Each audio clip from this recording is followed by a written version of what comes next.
The Florida apple snail is the largest native freshwater snail in America. She's expecting a brood of babies.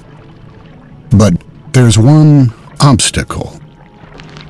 Apple snails must lay their eggs out of water, so they'll be out of reach of hungry fish. And that means going up. But climbing to the surface puts her life at risk. Many have already fallen victim. This carnage is the signature of a remarkable and deadly bird of prey. An Everglade snail kite. Each bird can eat more than a dozen snails a day.